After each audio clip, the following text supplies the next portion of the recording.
Below, the boards creak as if something's being dragged, accompanied by an airy groan. We both grow cold. The sound travels through the floorboards, sending shivers. Eddie's out of town for the week. I look at Aggie for any sort of advice.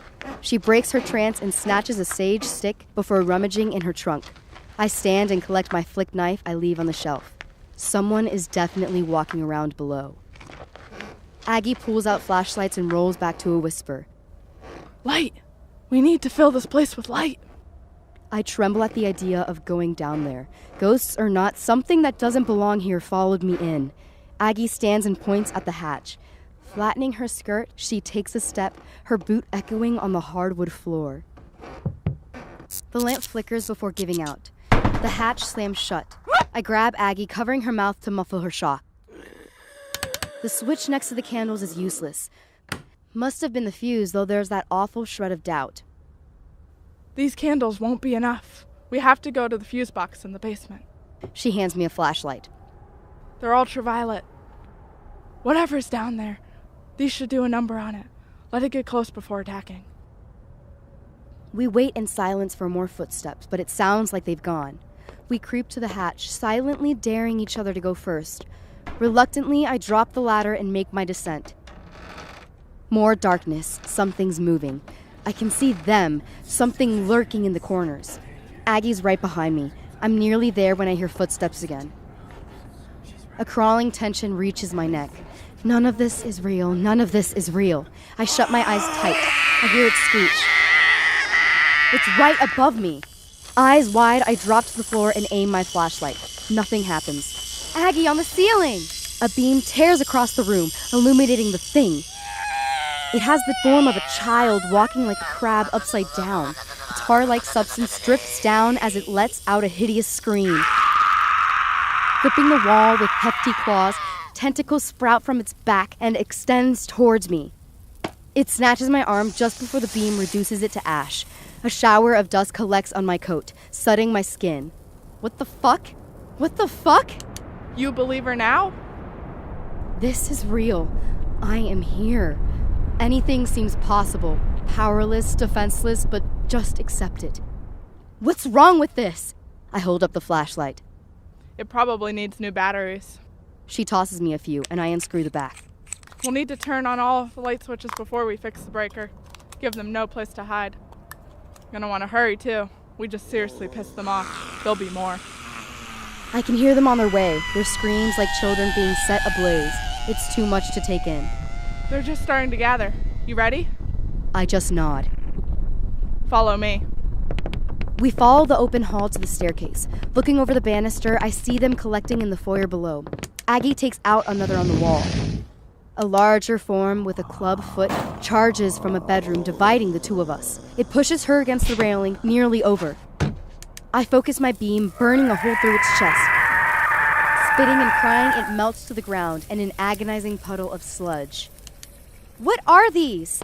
I'm doing my best to shake the shock, dashing into the room and grabbing the switch. We drive down the stairs, keeping an eye out for more, flashlights at the ready. One bounds around the corner from behind. It doesn't stand a chance. Trapped souls, those that haven't been able to leave. Part of them still bound to this world. They feed on the fear and suffering of others, and usually congregate around a much stronger, dominant force. It might be your girlfriend. How are you so calm about all of this?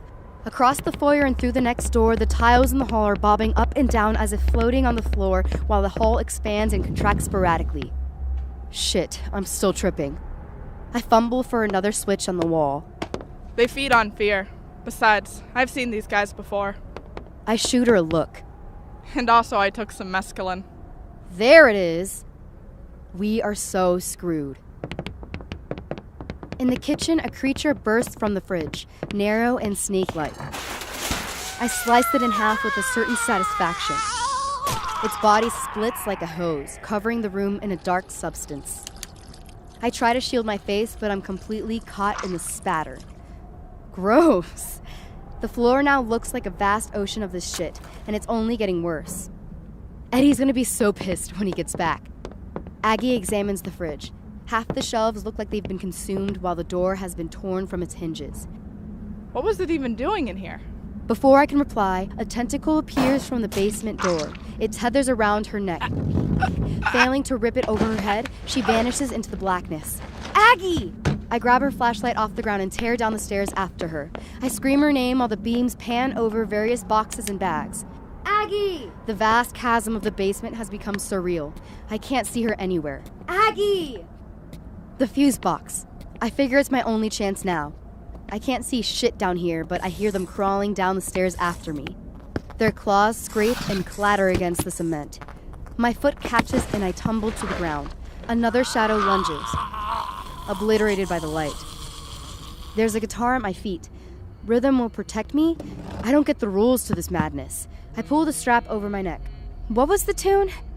I can hear them humming in the distance. Aggie? I continue to walk, quietly strumming along. I don't remember the basement being this large. The outlines of piles of crap never end. My boot lands in a puddle. Am I still in the basement? Anything seems possible now. The humming is getting louder. There's someone singing along with it this time. Monotone and haunting, my skin grows clammy as it drones on. I'm not afraid. I'm not leaving without her. This bitch is going down. Something about the music keeps the shadows at bay. Instead of attacking, they watch and stare as if hypnotized. Small specks of light, their eyes fiery and ominous, like searing cigarettes in the dark. Out of curiosity, I start strumming other chords, ideas stemming from deep within my consciousness. They instantly grow irate. I go back to the humming. The voice carries on in the background. Aggie? A corresponding room. I know this can't be in the basement. Where am I, limbo? The singing is coming from within. I'm not scared, I'm not scared. I can't feed the fear. A deep breath, I force myself to look through the door. It only makes her wander near. Play it safe till morning's light. Someone's gonna die tonight. Huddled on the floor, a shadow rocks back and forth as she sings. She's crying, cradling her legs. A variety of candles surround a series of static-filled televisions.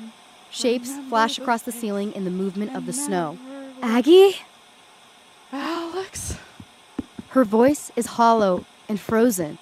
Only making a half turn in my direction, she stirs her hands, slapping the concrete. God, what the fuck did they do to you? The TV switched to an emergency broadcast signal, bringing a new light to the room. A siren drones on. I hold my breath and cover my mouth not to scream. Blood pools beneath her dress, running down the length of her body, continuing to spout where her eye had once been, now an empty hole of gore. She stares with what's left. Oh, fuck. Fucking shit. Fuck. We've got to get out of here. She murmurs something inaudible. What? You shouldn't have stopped playing. An earthquake or something just as powerful thrashes the basement and throws me from my feet. A screech deafens in every direction. We've got to get out of here. I steady myself and grab her hand. Immediately, I'm tossed away. My head hits something hard. I'm stunned. I can't get up. The room is spinning. What's going on? I can see her. She's right there. She's staring at me. She's right there.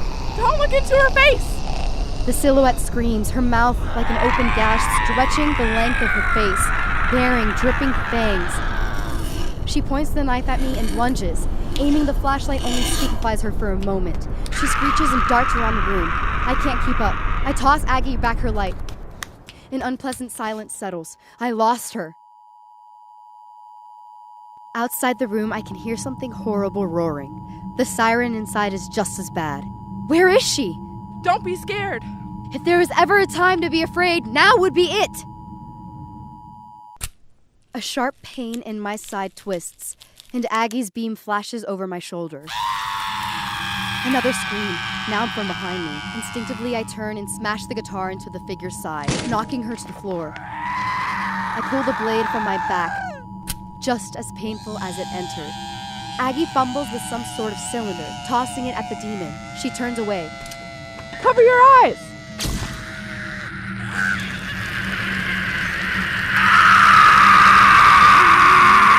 I've I've never heard such screams in my life. The figure bursts into flames and convulses on the ground, violently purging a tarry substance. Ash flows in every direction, suffocating the room. I can barely see. Despite its agony, the apparition still manages to crawl towards us, snarling and spitting. I grab Aggie's arm. Come on! Out the door and back in the darkness, what's left is worse than strange. The walls begin to dissolve, small fragments like scraps of paper peeling away reality. I can hear them crawling underneath the commotion. I can feel myself becoming lightheaded. An image of myself flashes before me. I'm dying. I'm dead? We're running out of time. To the left! That's right, just straight ahead. A small room contains the fuse box, nothing but a closet. We slam the door and do our best to barricade it. Banging ensues on the other side. With my phone, I scan the switches, looking for what to replace. They're clawing at the wood. That door isn't going to hold. Here it is! Take the fuse, they're almost in. The nausea returns. I'm doing my best to fight it. Just a little longer. I can feel the cool embrace of blood loss. Sing this song, you stubborn bitch! You're just no match for this clever witch. You're past your date. You've sealed your fate. To hell you shall return. Away with darkness. Give me light. It's you who's gonna die tonight. I flip the switch. Sparks rise from the box and burn. Every light in the building must have turned on. It's blinding. Flooding from beneath the door, the bald bulb above looks ready to explode. Cries and shrieks howl from beyond, the uttering of even more horrific creatures. The roar of flames meets the stench of sulfur fouling the air. There's an explosion, a shockwave, a freakish wind. My entire understanding of reality is reduced to rubble. Just as quickly as it arrives, it shrinks, disappearing, leaving us in an uncomfortable calm. The lights remain on. There's no longer anything at the door. The room is somehow intact. Everything is still. Is it over? She's gone, but there's always more. Aggie holds a soaked cloth torn from her dress over her eye socket. A worn look fights the onset of shock. Let's go to the hospital. I don't think I'll ever catch my breath again. There's a kick drum going off in my chest. I grab her arm and lead her to the stairs. My voice registers like some foreign identity. The swell of hallucinations finally waning. I don't know how to tell what's real anymore. No one does. Crimson streaks bleed a broken smile. We all just pretend to understand. One Too Many is an original short story written and adapted for radio by Teej. The voice of Alex was Gabriella Medina. The voice of Aggie was Helen McMahon. And every guy was Teej. The forces of the demon were provided by Helen and Teej. Sound effects are thanks to freesfx.co.uk, soundbible.com, and the rest were produced in-house. Music was provided by bensounds.com. Thanks for listening.